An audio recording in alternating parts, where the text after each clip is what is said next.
तो दोस्तों, एक बार की बात है, एक भिक्षु और उसकी दो प्यारी शिष्या समुद्र के किनारे यात्रा पर निकले। अचानक एक समुद्री देवी प्रकट होती है और उन्हें रोके हुए बाधाएं पैदा करने लगती है। यार, ये समुद्री देवी कितनी परेशान करने वाली होती है।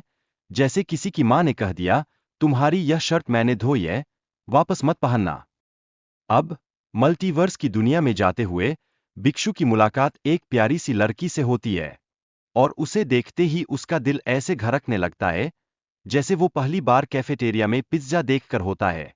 लेकिन क्या आपको पता है, यह दुनिया एक जादुई शहर लेकर आती है जहां केवल महिलाएं होती है।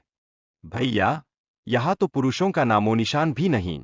इस जादुई शहर में एक रानी अपनी बेटी को पुरुषों के खतरों के बारे में बताती है। उससे यह पता चलता है कि समाज में पुरुषों का प्रभाव थोड़ा विराट है। जैसे बाथरूम में कोई आपका नाम सुनकर आपकी रूममेट का भी पता लगाने लग गया। ओह, यह तो बड़ा सीरियस मामला है। अचानक एक पुरानी भविष्यवाणी का जिक्र होता है जिसमें कहा गया है कि चार लोग इस मल्टीवर्स में आते ही मूड खराब कर देंगे। यह कहानी की जटिलता को बढ़ाने वाला पल होता है, जैसे आपकी परीक्षा का पेपर देखकर आपको लगे कि आपने तो कभी पढ़ाई ही नहीं की। प्रिंसेस और उसकी मित्र जब चारों पुरुषों से बात करने की कोशिश करती है तो यह उनकी संवादहीनता और मतभेदों को उजागर कर देता है। यह तो उस स्थिति की तरह है जब आप और आपके दोस्त एक ही सिंगल प्लान करने की कोशिश करें लेकिन सब अपने अपने म्यूजिक प्लेयर पर लगे रहें। अब संत की भूमिका और उनका जीवन उद्देश्य यह दर्शाता है कि वे व्यक्तिगत संबंधों से परे है। यह बिल्कुल उसी तरह है जैसे कि आपकी माँ कहती है, बेटा, पढ़ाई करो, बाद में प्यार कर लेना। जैसे प्यार कुछ ऐसा है जो बाद में किया जा सकता है।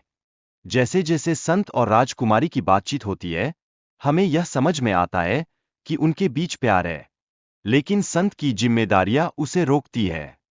यह प्यार वैसा ही है जैसे आपकी पसंदीदा चॉकलेट को चार्जर के बिना खाने की कोशिश करना। बहुत मजेदार है पर मिल नहीं रहा। फिर राजकुमारी अपने दोस्तों के साथ एक खतरनाक स्थिति में फंस जाती है, जैसे मॉल में कोई बड़ी सेल लग गई हो और आपको सही चीजें नहीं मिल रही हों। तो अब उनकी जान बचाने की जिम्मेदारी है। क्या होगा? प्रेम का महत्व समझते हुए नायक किताबों से पढ़ाई करने लगते हैं। यह उनकी यात्रा में एक महत्वपूर्ण मोड़ लाता है, जैसे अचानक से अचानक कोई पुराना लोन चुकाने की याद आ जाए। राजकुमारी और मोंग के प्रेम की कहानी एक बड़े संघर्ष का कारण बनती है।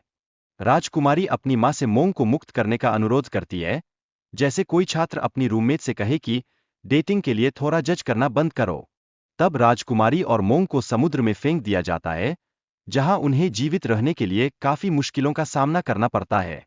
इस वक्त प्रेम की शक्ति कुछ ऐसी होती है जैसे पिज्जा लेते वक्त डिलीवरी बॉय आपको देखकर वादा करे कि वो पिज्जा जल्दी लाएगा। जादुई चूहा वुमन लैंड में अपने प्यार की खोज करता है, जहां वह रानी और जादुई मछली के बीच का संबंध जानता है। और यार, यह तो वैसे ही है जैसे किसी एक दोस्त को पता चल जाए कि उसकी गर्लफ्रेंड की बेस्ट फ्रेंड के साथ मस्ती कर रही है। फिर मंकी किंग और जादुई मछली के बीच लड़ाई होती है, जिससे वुमन लैंड में एक विशाल जल लहर उत्पन्न होती है। अब यह किसी भी पानी से भरे चश्मे में जोश भरा हुआ बर्फीली लहर जैसा है जो सबको डिप्रेस कर देती है। अंत में राजकुमारी और मंग की खुशी का अनुभव होता है। देखो, भले ही वे एक साथ न हो सकें, लेकिन उनके दिलों में प्रेम हमेशा बना रहता है। यह वैसा ही है जैसे कॉलेज में ग्रुप प्रोजेक्ट के दौरान भी सबको पसंद कर लेना लेकिन सब अलग अलग काम कर रहे हों।